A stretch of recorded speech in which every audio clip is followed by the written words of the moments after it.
자,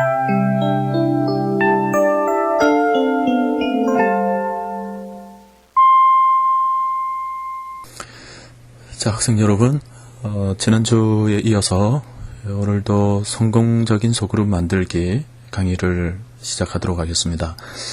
지난주에 제가 그 소그룹 인도자가 가져야 될 10가지 팁들에 대해서 강의를 좀 하다가 말았죠.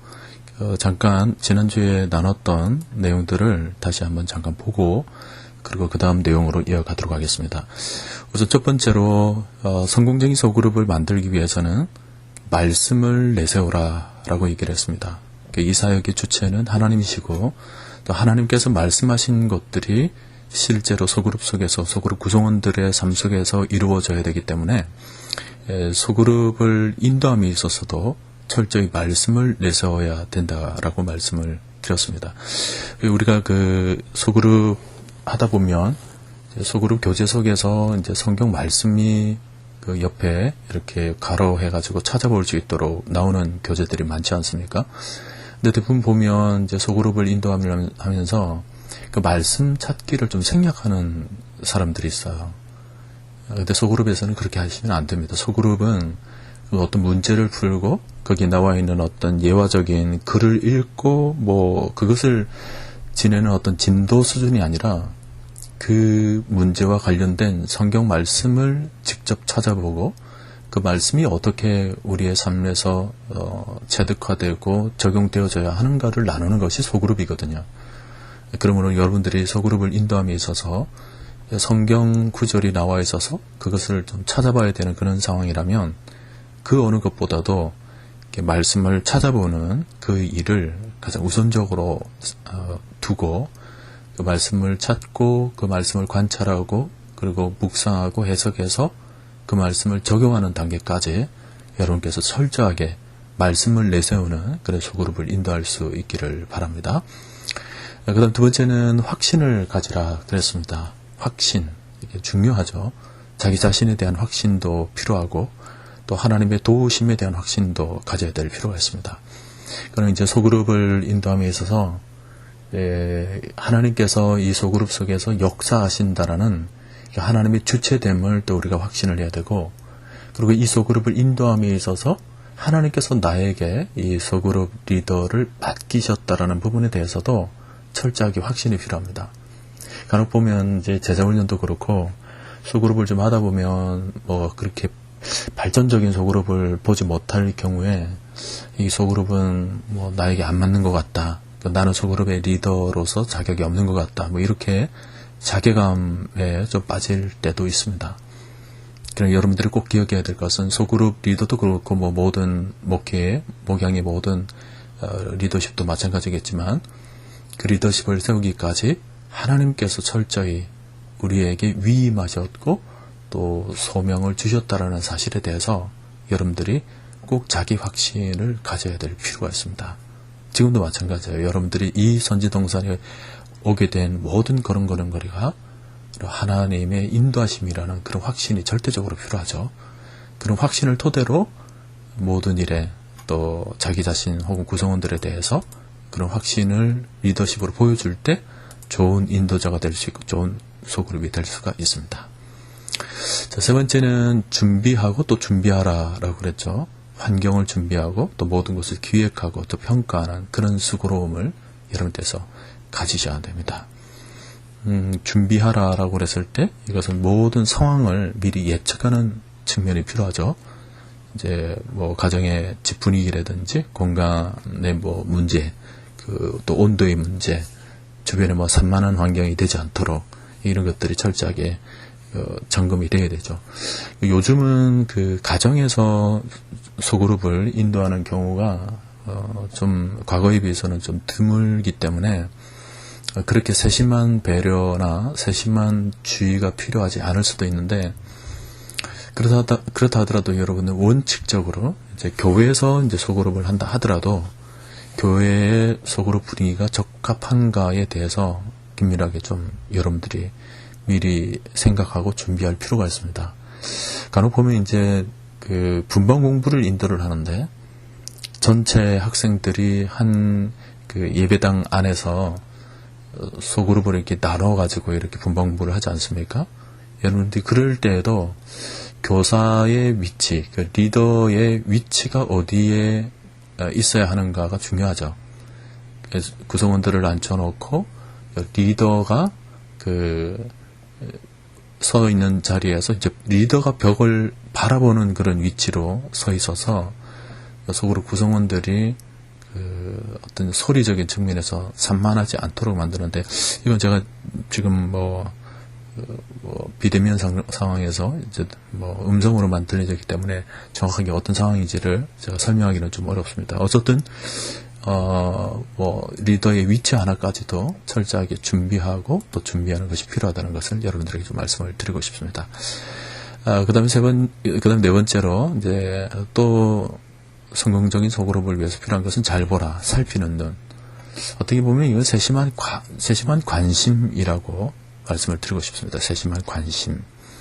마인드맵으로 그림을 좀 그려놓듯이 이게 전체적인 흐름, 맥락들을 잘 잡아나는 그런 안목도 필요하고, 그 다음에 이제 구성원들의 전체적인 상황을 바라보면서 또 그게 맞춰서 인도하는 그런 리더십도 필요합니다. 여러분들이 전체를 인도에 나감에 있어서 과도하게 시간을 많이 한다든지, 또 과도하게 어떤 부분에 있어서 또 너무 많은 시간을 소모한다든지 이런 부분은 전체적인 상황을 제대로 바라보지 못했기 때문이죠. 그래서 여러분들이 이제 앞으로 소그룹을 인도할 때는 예를 들어서 이제 문제가 1번부터 7번까지 있다 그러면 1번부터 7번까지 전체가 머릿속에 마인드맵으로 쭉 그려져 있어야 돼요. 그래서 그것을 토대로 전체적인 흐름을 아주 자연스럽게 이어가야 될 필요가 있기 때문에 여러분들이 꼭 기억해서 이제 잘 보는, 잘 살피는 그런 안목을 가질 수 있기를 바랍니다. 자, 여기까지 지난주에 제가 말씀을 좀 드린 내용이고요. 그 다음에 오늘은 이제 잘 들으라, 경청하는 귀에 대해서 여러분들에게 말씀을 좀 드리려고 합니다. 경청하는 귀, 제가 출석 과제로 지난 시간에 여러분들에게 좀 내줬더니 많은 학생들이 그에 맞춰서 대답들을 참 많이 잘 해줬어요. 보니까 나름대로 경청에 대해서 기본적인 맥락이나 기본적인 아이디어들을 나름대로 잘 가지고 계신 것 같아요. 여러분들이 내신 것을 토대로 해서 잘 정리를 해줄 수 있기를 바라고, 우선 제가 전체적으로 이제 강의를 해드리는데, 이제 경청하는 게 가장 핵심적인 것은 먼저 말을 하려고 하지 말고 잘 들어라. 이게 굉장히 중요하죠. 먼저 말을 해라. 이게 보통 보면은 리더로 이렇게 세워지게 되었을 때 주로 리더는 자꾸만 자기 얘기를 좀 늘어놓으려고 그래요. 자기가 좀 말을 하고 싶어 하는 거죠. 그러다 보니까 다른 사람의 얘기를 듣기보다는 그래서 자기가 하고 싶은 얘기들만 그냥 늘어놓는 경우가 있는데, 이거 좀 조심해야 될 필요가 있습니다. 여러분들이 경청하는 귀를 가지기 위해서는 이제 철저하게 사람에 대한 배려와 관심을 가지고 그 사람의 마음 속으로 좀 들어가서 그 사람의 마음을 좀 캐치해내려는 그런 마음이 좀 필요해요. 그래서 마음으로 들으라. 리더에게 가장 중요한 기술은 이제 경청의 기술이다. 제가 좀 보죠. 이제 공감적 경청의 방법을 터득해야 된다. 공감적 경청이라는 것은 이제 마음을 이제 소통하는 그런 방법이 되겠죠. 보통 이게 심리학에서 혹은 상담학에서 중요하게 다루는 것이 공감적 이해라는 말이에요. 공감적 이해. 그 사람의 마음을 100% 이제 수용해서 받아주고 공감해주는 그런 마음이 굉장히 중요한데, 경청에 있어서도 공감적 경청이 굉장히 중요합니다. 그 사람의 마음을 철저하게 배려하고 또 안아주고 받아주는 그런 입장에서 공감을 가지고 그런 마음으로 들어주는 이 태도가 바로 이제 공감적 경청이라고 말을 할 수가 있겠죠. 이런 것들은 사실 하루아침에 되어지는 것이 아니고 여러분들이 지속적으로 그런 훈련이 좀 필요해요. 근데 그런 훈련을 가짐에 있어서 가장 핵심적인 것은 사람에 대한, 영혼에 대한 관심입니다. 그 사람에 대해서 관심을 가질 때 우리가 공감적 경청을 할 수가 있는 거예요. 여러분들이 지금부터 또 이제 소그룹 리더로서 뿐만 아니라 교회에서 사역을 할 때 정말 그 사람에 대한, 영혼에 대한 깊은 관심을 가지고 들어줄 필요가 있습니다. 제가 이거 공감적 경청을 조금 강조를 하고 싶은데, 보통 리더들을 이제 소그룹을 인도하라고 그랬을 때 어떻게 인도하는가를 가만히 지켜보면, 집사님 1번 읽어주세요 해서 1번 읽고, 그 다음에 그 1번에 대해서 누가 이제 답을 좀 얘기를 해주세요. A라는 집사님이 얘기를 했어요. 근데 그 집사님이 대답을 하는 동안에 리더는 그 집사님의 그 대답을 깊이 마음으로 들어서 그걸 자연스럽게 또 그 다음 피드백을 나누면서 뭔가 이어져 가야 되는데, 좀 서툰 리더들은 그 사람이 뭐라고 대답하든지 간에 그 다음에 자기가 하고 싶은 말을 머릿속에 그냥 굴리고 있죠. 그래서 이 A라는 집사님이 얘기를 하는 거에 대해서는 전혀 그 다음 이어지지 않는 반응을 하는 거예요. 그 사람이 뭐라 했든지 간에 그 다음에 내가 하고 싶은 얘기를 해버리죠. 이것은 바람직한 소그룹이라고 말할 수가 없습니다.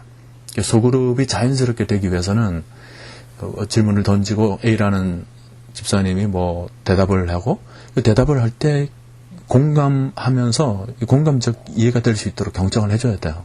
경청을 해주고 그 부분을 또 어떻게 이어져 나갈 것인가를 들으면서 그 집사님의 얘기를 토대로 이렇게 이어져 가는 것이 굉장히 중요하죠. 그 속에서 이제 진실한 마음들이 이렇게 쭉 이어져 가는 것입니다. 여러분들이 이제 나중에 소그룹의 실질적인 측면을 좀 이제 다루게 될 때, 여러분들이 이 부분에 대해서도 좀 깊이 생각을 하면서 좀 소그룹 리더로서 좀 스킬들을 좀 익혀 나갈 수 있기를 바라요. 꼭 기억할 수 있기를 바랍니다. 자, 여기 보면 이제 공감적 경청을 하기 위해서 몇 가지 이제 실질적인 어떤 스킬들이 나오는데, 어떻게 하는 것이 이제 공감적 경청이라고 말할 수가 있는가? 이게 반복하기도 있고, 바꾸어 말하기, 지각 확인, 그리고 공감하기, 이제 그런 타이틀로 붙일 수가 있는데, 반복하기, 그래요. 지금 마음이 어떠한 상황이시란 말씀이시죠? 그 사람의 마음을 고스란히 받아들여서 그 사람이 아프다거나 지금 마음이 굉장히 아프신 상황이시란 말씀이죠. 이렇게 해서 그 사람의 얘기를 반복해서 그대로 받아주는 거, 이것도 중요하죠. 상당 기법에서도 이런 그 피드백은 굉장히 중요합니다. 그 다음에 한 상황을 들어보니 지금 어려운 일이라도 있나 보죠. 물론 이것은 조금 이제 상황을 평가하고 판단하는 측면도 조금 있기는 합니다만은, 너무 판단하고 너무 위에 서서 마치 어떤 우리 전지적 작가 시점이라고 그러지 않습니까? 국어에서. 근데 모든 것을 아는 것처럼 이렇게 여러분들이 얘기를 하시면 안 돼요. 여기 말하는 이제 바꾸어 말하기라는 것은 그런 상황에 대해서 누구나가 다 그렇게 직감할 수 있는 부분까지만 얘기를 하시면 돼요. 어떤 사람을 보면 얘기를 하는데, 어떤 사람은 얘기를 듣고 난 뒤에 한 상황을 들어보니까 지금 이런 상황인 것 같은데 맞습니까? 라고 얘기하는 그 내용이 굉장히 어떤 신적인 측면에서 평가하고 판단하는 경우가 있어요. 여러분 그거 조심하셔야 됩니다. 절대 그런 위치에서 그 사람을 아주 평가를 하면 오히려 그 사람은 그 자리에서 좀 정죄받는 듯한 그런 느낌을 받을 거예요. 이런 부분도 좀 조심해야 되고, 그 다음에 지각 확인. 제가 듣기에는 이 상태인 것 같은데 맞습니까? 이런 태도도 중요하죠. 어떤 부분에 대해서 리더가 뭔가 평가하고 판단한다 할지라도 그런 내용에 대해서 틀릴 수 있기 때문에 뭐인 것 같은데 맞습니까? 라고 물어보는, 이것도 실제로 그 사람의 얘기를 듣고 난 뒤에 또 정중한 반응이라고 할 수가 있습니다. 자, 그러고 난 뒤에 이제 공감하기. 그렇군요. 마음을 함께 해드리고 싶은데 구체적으로 말씀해 주실 수 있나요? 조금 더 얘기를 해 주실 수 있나요? 그런 내용이거든요. 마음을 함께 나누고 싶기 때문에. 이런데 공감하기. 이렇게 해서.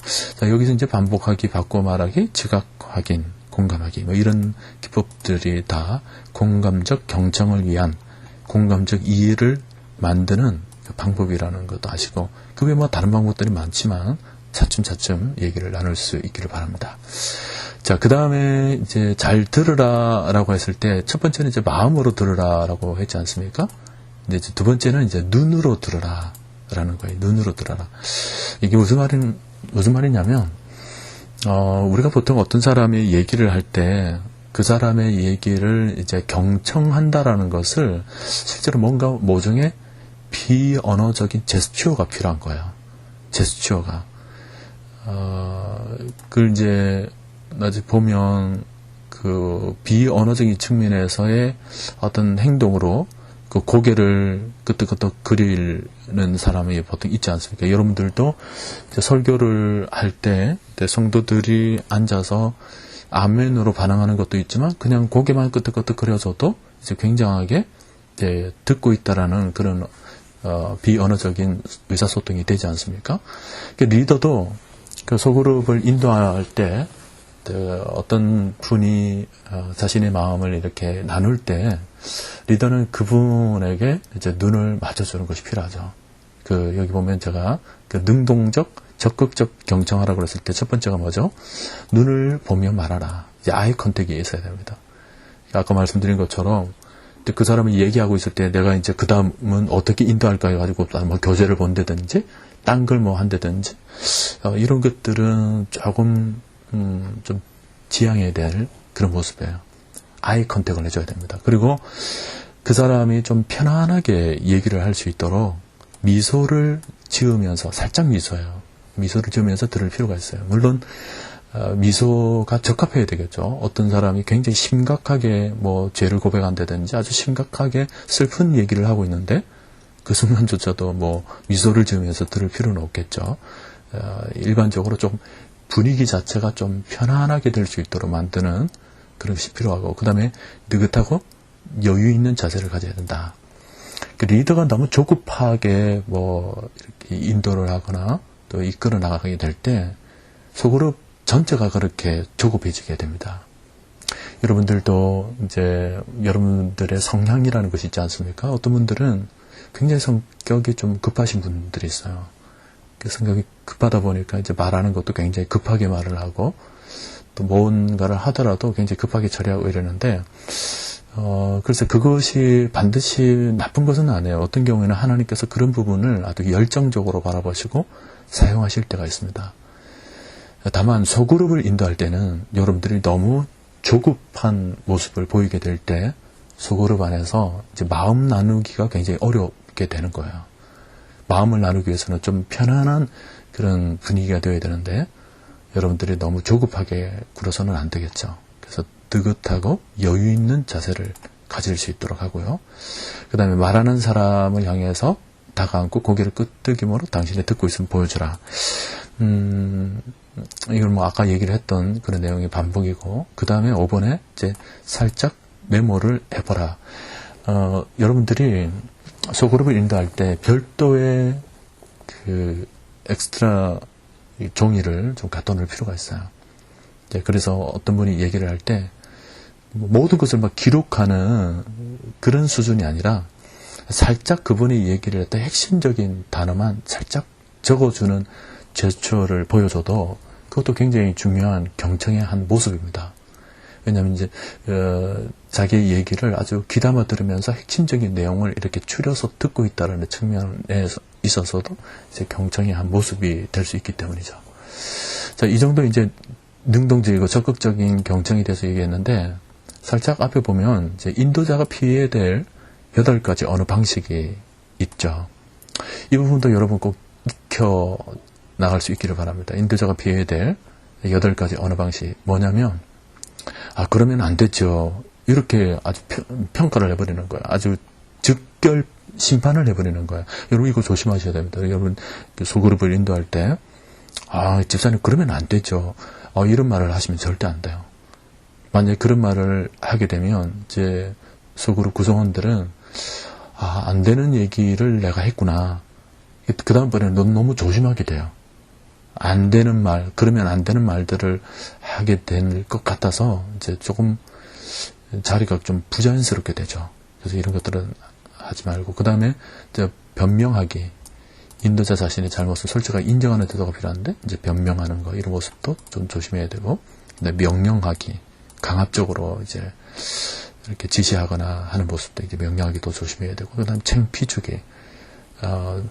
보통 이제 소그룹을 인도할 때 소그룹을 좀 부드럽게 가져간다고 굉장하게 좀 농담도 많이 하고 장난스럽게 얘기를 하시는 분이 있는데, 리더는 조금 그 수위 조절을 하실 필요가 있어요. 너무 딱딱하게 인도할 필요는 없겠죠. 적절하게 유머를 또 가질 필요는 있지만, 그 유머라는 것이 가만히 들여다보면 남을 좀 깎아내면서 이렇게 유머를 하는 경우가 굉장히 많거든요.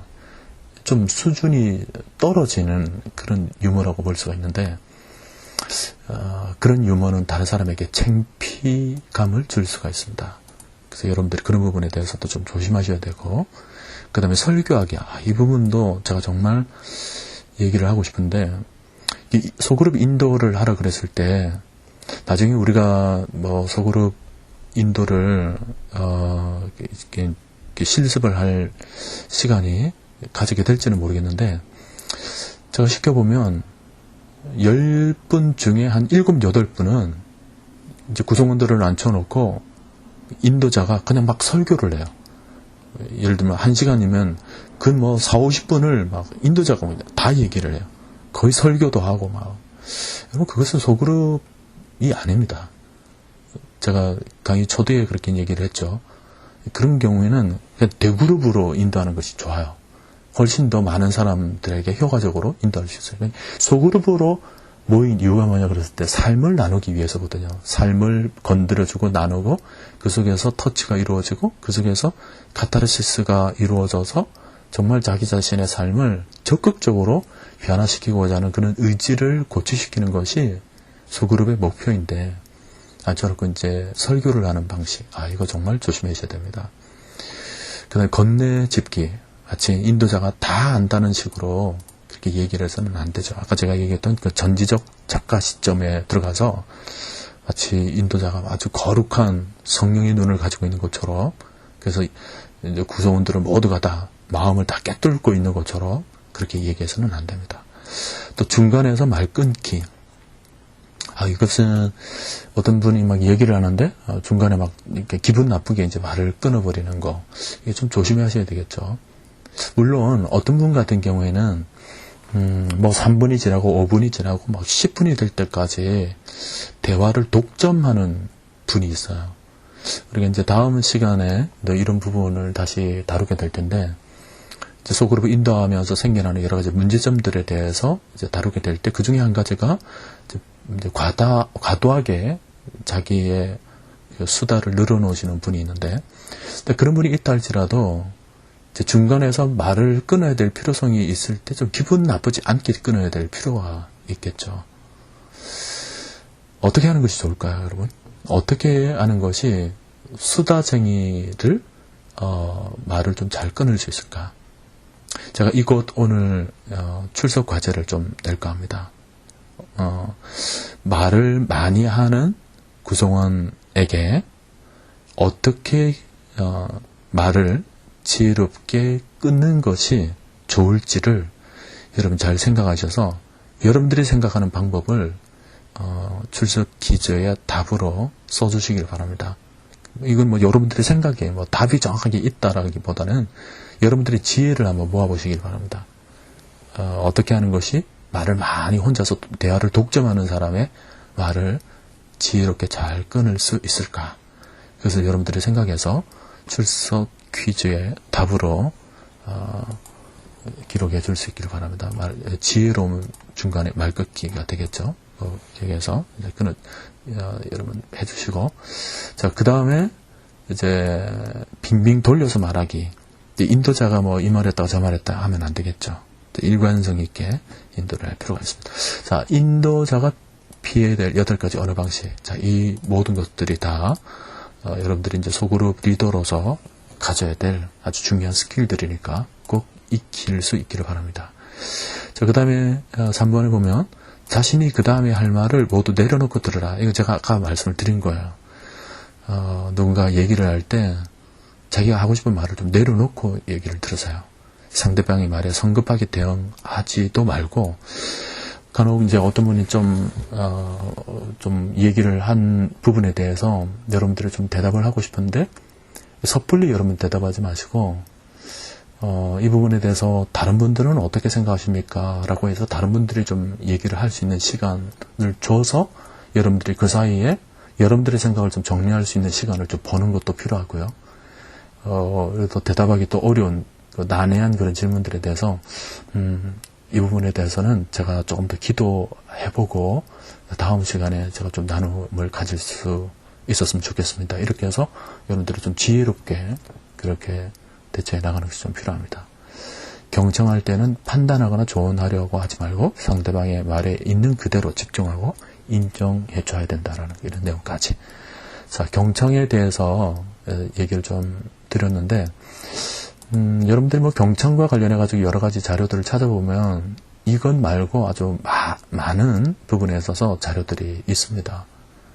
소그룹 리더는 경청하는 귀가 굉장히 중요하기 때문에 여러분들이 이 부분에 대해서 좀 잘 터득하고, 또 소그룹 리더로서 또 그런 기술들을 좀 익혀 나갈 수 있기를 바랍니다.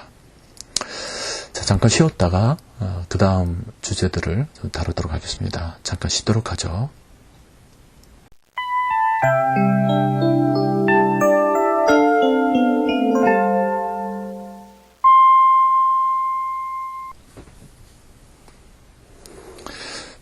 자, 그 다음 내용은 잘 말하라. 격려하는 혀. 우리 목회의 모든 사역들이 말을 통해서 사역을 하게 되죠. 때문에 우리가 어떤 언어를 사용하고 어떤 말을 통해서 리더를 할 것인가 굉장히 중요한 부분인데, 그 소그룹에서도 마찬가지예요. 잘 말하라. 말을 잘해야 됩니다.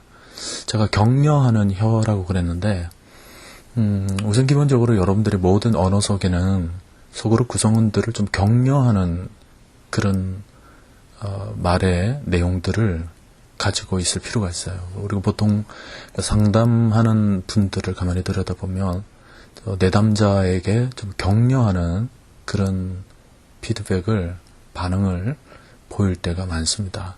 소그룹에서도 이제 격려하는 그런 모습이 좀 필요한데, 좀 더 구체적으로 이제 어떻게 잘 말을 할 것인가, 어떻게 잘 인도를 할 것인가, 그런 영역인데, 우선은 첫째로 토론하지 말고 사회를 보라. 토론을 한다라는 것은 어떤 논점을 가지고 굉장히 날카롭게 이렇게 대치를 하게 되는 것을 우리가 토론이라고 부르지 않습니까? 토의는 어떤 합의점, 가장 좋은 것들을 끄집어내는 게 이제 토의라면, 토론은 어떤 논쟁거리가 있어서 상대방의 어떤 내용들을 이제 또 뭐 논리적으로 공략을 하고 이런 것들이 이제 토론인데, 간혹 소그룹을 인도하다 보면 이게 토론을 하게 되는 경우가 있어요. 토론을 하려고 하는 것이 아니고 토론으로 그냥 빠져버린 거죠. 소그룹을 좀 토론으로 흘러가면 안 됩니다. 굉장히 대립적인 측면을 가지게 되면 이제 소그룹이 망치게 될 수가 있어요. 또 어떤 대립이 생겨날 것인가. 그래서 구성원들이 다음 주에 다시 모이게 될 때는 오히려 좀 소그룹을 불편해할 수도 있어요. 그래서 토론을 하지 말고 리더는 적절하게 사회를 잘 봐야 됩니다. 어떤 논점이 생기게 될 만한 일들에 대해서는 적절하게 리더가 좀 끊고 이렇게 맺고 하는 것이 필요하죠. 자, 그런 측면에서 실질적인 어떤 기법이라고 할까요? 가장 중요한 것은 이제 May I 기법, May I. 뭐 해도 될까요? 라는 측면에서 이제 소그룹이 처음 시작할 때도 이제 강의를 이제 소그룹을 시작해도 될까요? 이제 얘기를 정리해도 될까요? 이렇게 묻는 것은 소그룹 구성원들에게 굉장히 정중함, 그러니까 뭔가 구성원들이 내가 존중받고 있다라는 그런 뉘앙스를 보여주게 되죠. May I 기법 굉장히 중요합니다. 제가 미국에서 월마트에 갔을 때 월마트 사람들이 조끼를 입고 있는데 뒤에 뭐라고 써져 있느냐면 Can I help you? 라고 써져 있더라고요. 내가 도울 수 있을까요? 내가 도와드려도 될까요? 어떤 경우에서는 may I로 이제 기록되어 있는 경우도 있었는데, 우리는 그냥 내가 도와줄게, 이렇게 얘기를 하지 않습니까? 근데 미국 사람들의 삶의 방식은 돕는 것도 함부로 돕는 것이 아니고, 내가 당신을 도와드려도 될까요? 이렇게 물어보고 상대방의 의견을 따라, 의견을 존중해서 그 일을 하더라는 거죠. 여러분들이 소그룹 리더를 할 때도 구성원들 한 사람 한 사람에 대해서 굉장히 존중감을 안겨다 주는 태도가 굉장히 중요합니다. 그러니까 굉장히 상대를 이렇게 높여주고 하면 그 리더십의 영향력을 여러분들이 은연중에 가질 수 있어요. 이것은 주일학교도 마찬가지예요. 주일학교에서도 아이들 한 사람 한 사람에 대해서 뭔가 존중한다, 선생님이 존중한다라는 것을 아이들이 압니다. 그것을 느낄 때 아이들이 교사를 또 무시하지 않아요. 그러니까 요즘 아이들이 말을 안 듣는다 그러는데, 사실은 가만히 들여다보면 아이들이 말을 안 듣는 이유 중에 하나가 뭐냐면, 어쩌면은 선생님이 자기를 그냥 가볍게 대할 때, 막 대할 때 아이들도 은연중에 그 선생님을 막대하는 거죠.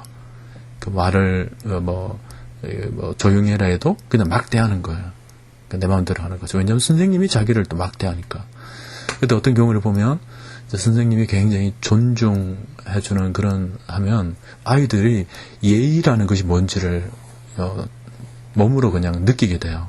선생님이 예의를 차려서 나를 이렇게 대해주는구나. 그럴 때 이제 아이들이 나도 그러면 선생님한테 예의를 다해야 되겠다라는 그런 생각이 은연중에 가지게 되는 거죠.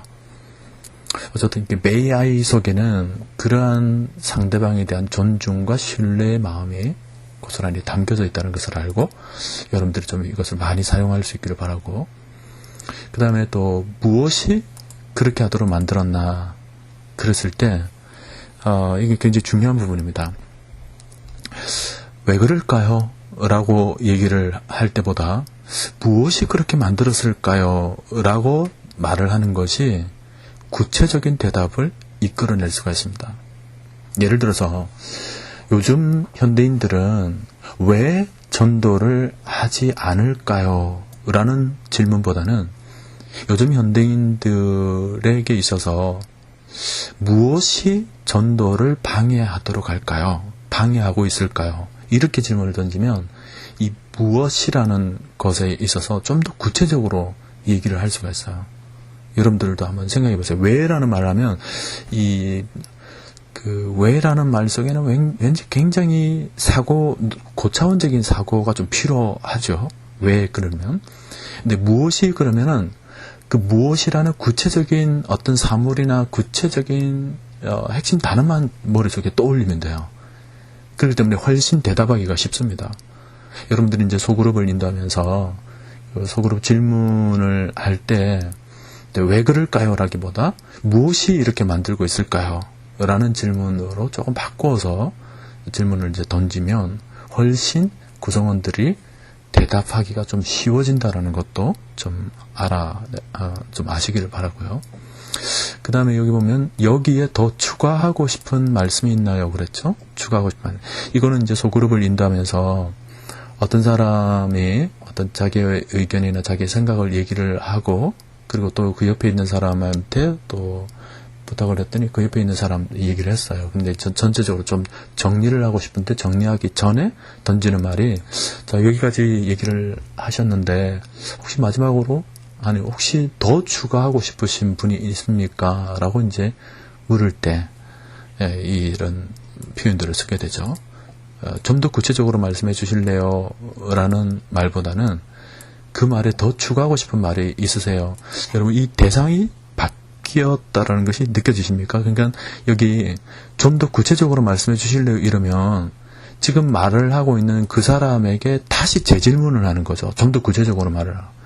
그러면은 그 사람이 안 그래도 지금 길게 얘기를 했는데 뭔가 핵심이 없다라고 해서 좀 더 구체적으로 말씀해 주실래요? 이렇게 하면 그 사람이 또 얘기를 해야 돼요.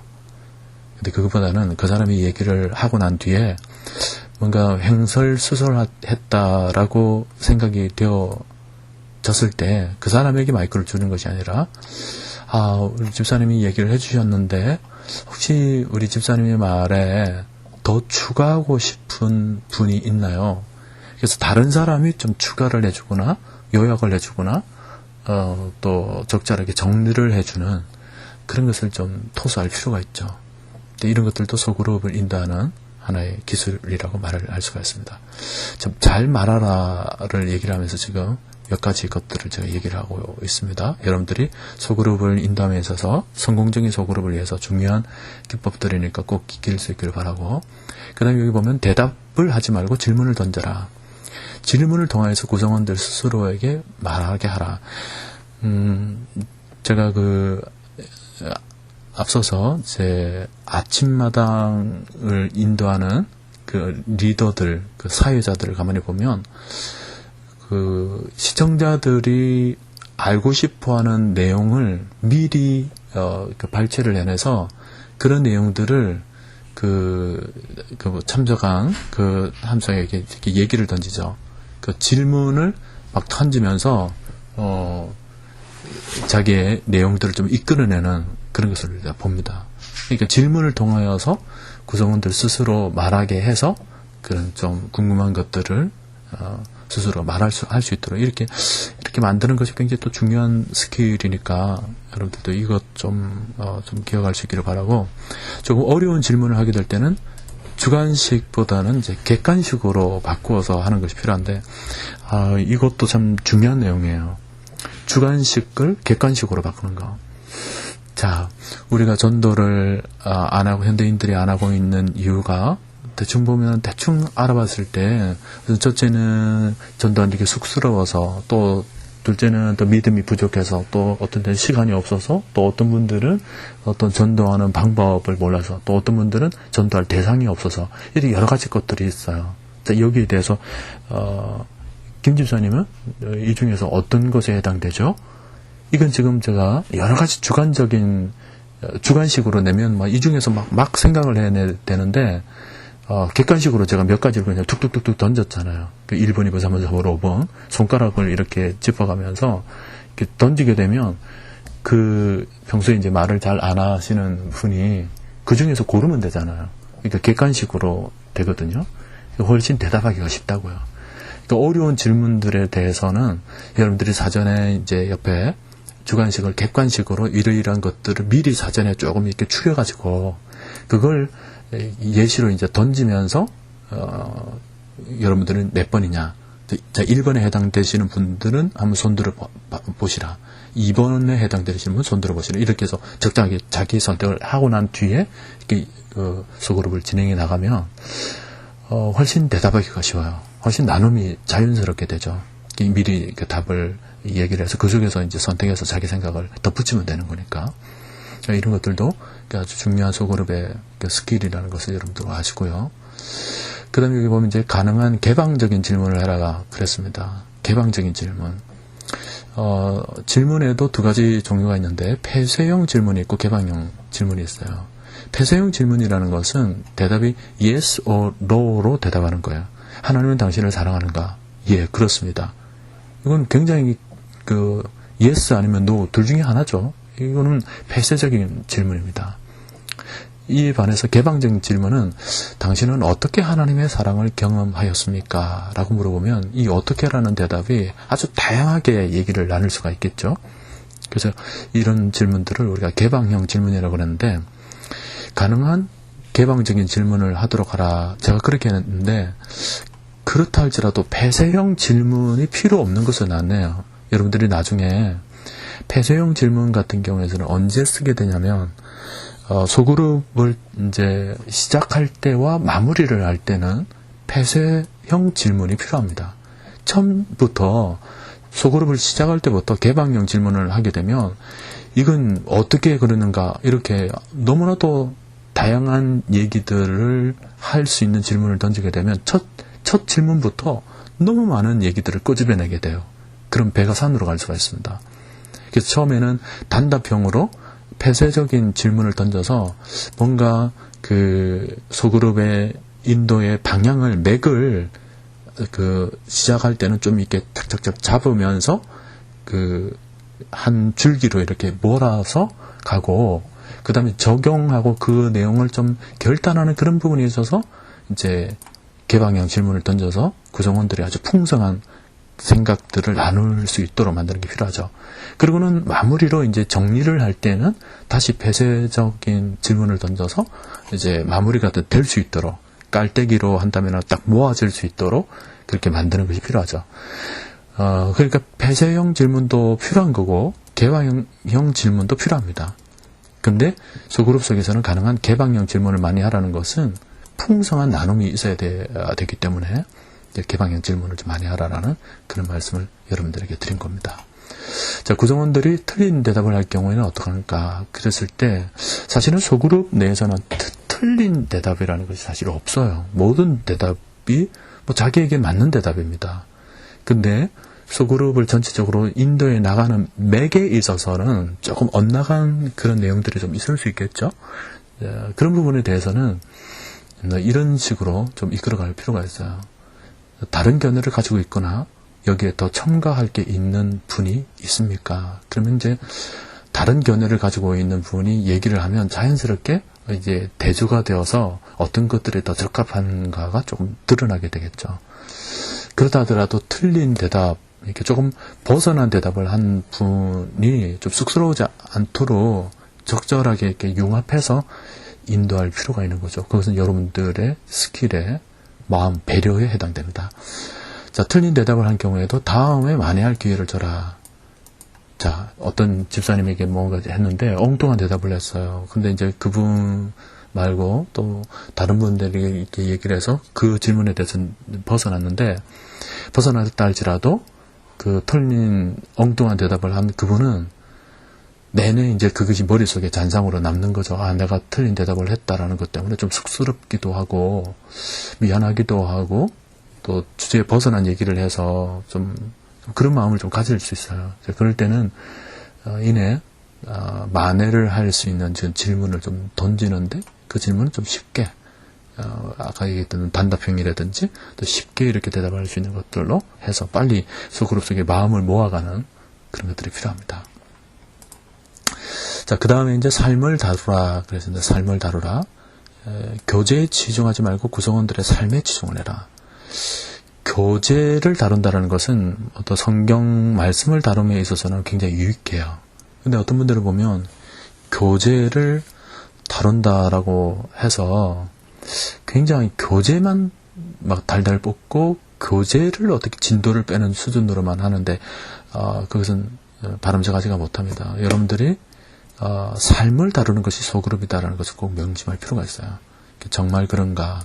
또 구성원들 스스로 발견하고 선택하는 그런 과정이라는 것을 알고 삶이 실질적으로 다뤄질 수 있도록 만드는 것이 필요하죠. 제가 강의 초두에 소그룹은 인도자의 설명이나 설득이 아닌 자기 주도적 발견 과정이라고 말씀을 드렸죠.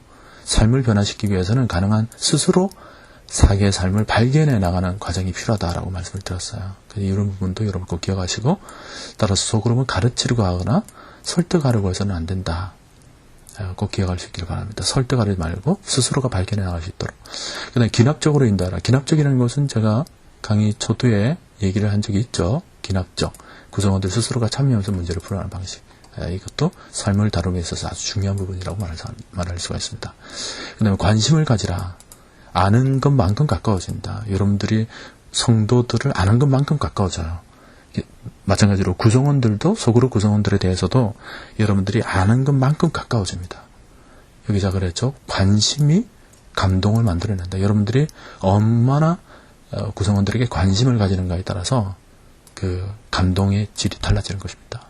여러분들이 이런 부분을 꼭 기억할 수 있기를 바라고, 작은 관심, 작은 배려가 감동을 만들어낸다는 것을 알고 소그룹 속에서는 지속적으로 그런 관심을 보일 수 있기를 바랍니다. 여기 보면 작은 변화에도 예의주시해라. 개개인의 필요와 상황을 아주 민감하게 반응하면서 자그마한 것에도 예의주시하면서 그 변화를 살펴주는 거죠. 부모가 자녀에 대해서 모든 것을 알면 아는 만큼 자녀를 더 잘 키워볼 수가 있어요. 아이의 표정을 보면 아이가 지금 배가 고픈구나. 아이 표정을 보니까 아이가 응가를 했구나. 뭐 이런 것들을 캐치해내는 것은 그만큼 이 아이에 대해서 관심을 가지고 잘 알기 때문에 잘 키울 수가 있는 거죠. 또 관심을 표현하는가. 라이프 스타일을 관찰하라.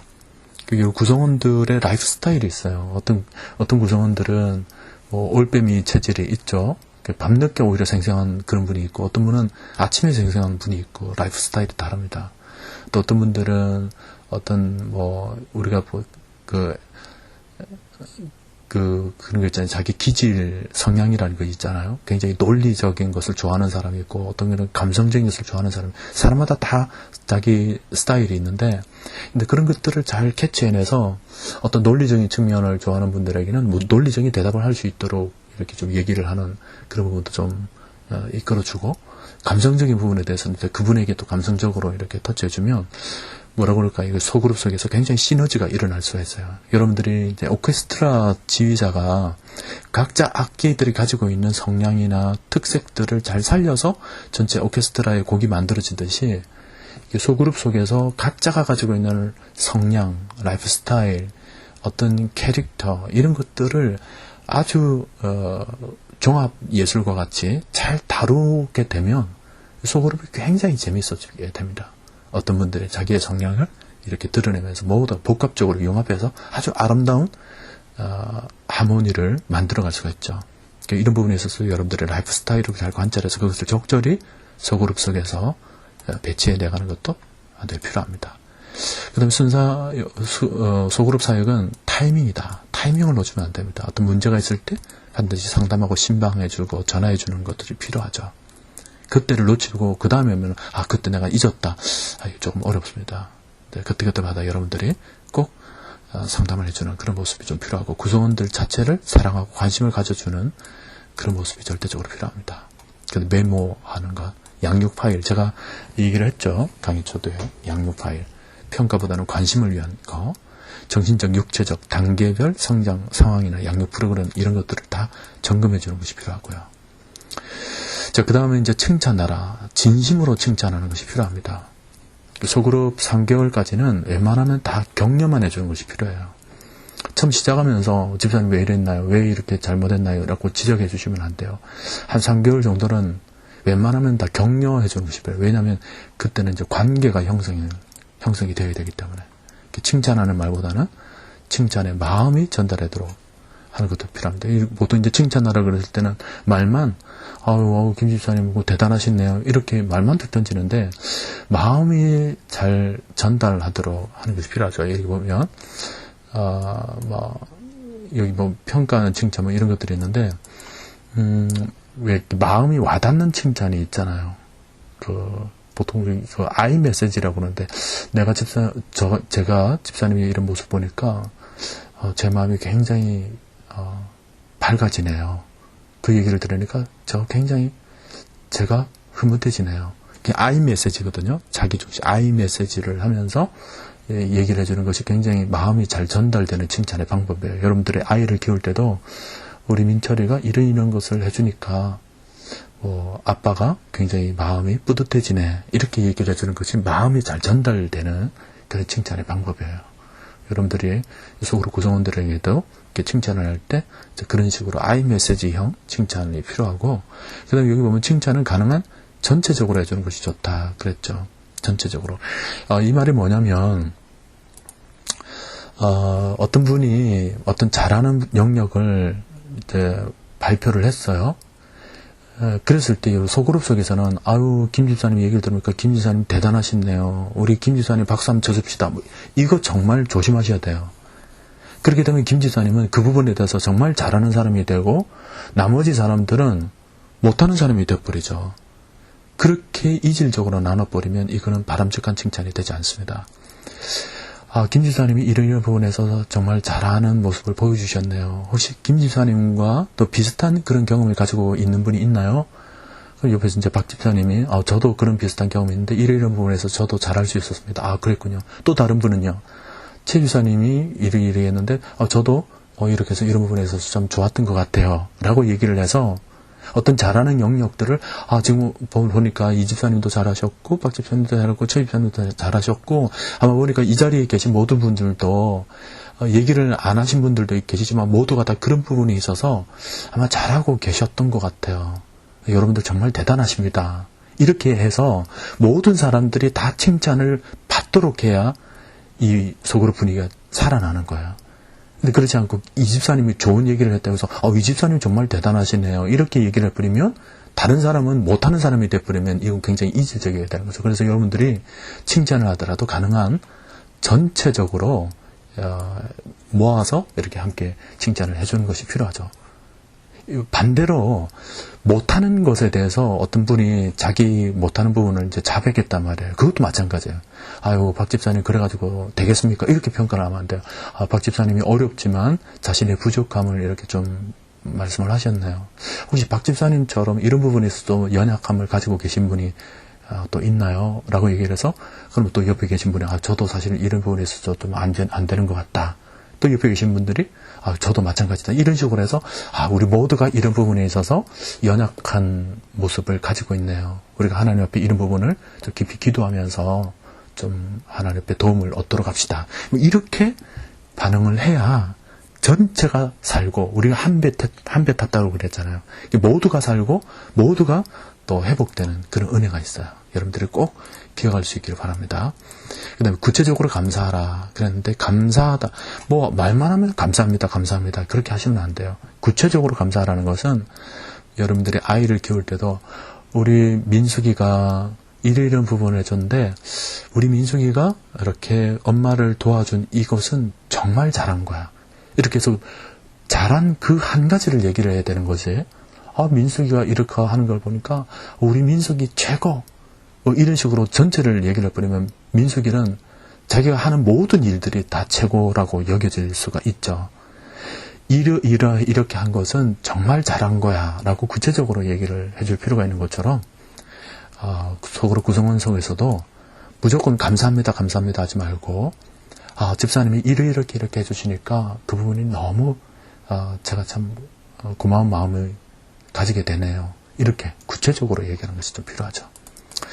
자, 마지막으로 기도하라 그랬어요. 소그룹에 있어서 소그룹은 성령의 사역이라고 제가 말씀드렸습니다. 그러니까 성령께서 하시는 사역이기 때문에 여러분들이 철저히 기도하는 것이 필요해요. 보통 골프 선수도 그렇고 운동 선수들이 자기 힘을 빼는데 1년, 2년, 3년의 시간을 보낸다고 그래요. 자신의 힘을 빼고 아주 자연스럽게 자세가 취득될 수 있도록 자신의 힘을 빼는 것이 필요합니다. 우리도 우리의 힘을 빼야 돼요. 우리의 힘을 빼고 철저히 하나님께서 하시도록 하나님이 주시는 힘으로 비상하도록 우리가 훈련을 해야 됩니다. 여러분들이 소그룹을 인도할 때도 절대 여러분들의 힘으로 하는 것이 아니라 하나님이 주시는 하나님의 것으로 공급받아서 소그룹을 인도한다. 그런 생각으로 하셔야 돼요. 그래서 여러분들이 문제가 소그룹 속에서 있을 때마다 하나님이 공급해 주신다는 것을 믿고 그 문제를 주님께 가져갈 수 있기를 바랍니다. 하나님께 가져가세요. 그리고 문제 하나하나에 대해서도 좋은 결과를 얻을 수 있는 또 하나의 동기가 될 수 있다는 것을 알고 지금 어렵습니까? 여러분들 사역하는데 힘듭니까? 그 문제들을 하나님께 아뢰고 하나님께 가져가서 하나님으로부터 공급을 받고 그리고 그것을 통해서 문제가 해결되면 그 해결된 문제는 그 다음 일에 대해서 아주 중요한 삶의 동기가 되겠죠. 창조적인 아이디어가 나오게 됩니다. 그럼 우리 여러분들의 사역에 대해서 쉽게 포기하지 마십시오. 그리고 기도하십시오. 여러분들의 공급주가 되시는 분은 하나님이십니다. 하나님이 여러분들의 모든 사역들을 또 도와주시고 함께 해주시고 또 필요한 것들을 공급해 주신다는 것을 알고 늘 사역 가운데 힘을 하나님으로부터 얻을 수 있기를 바랍니다. 자, 오늘 강의는 여기까지 하도록 하겠습니다. 여러분 수고하셨고 다음 시간에 만나도록 하겠습니다.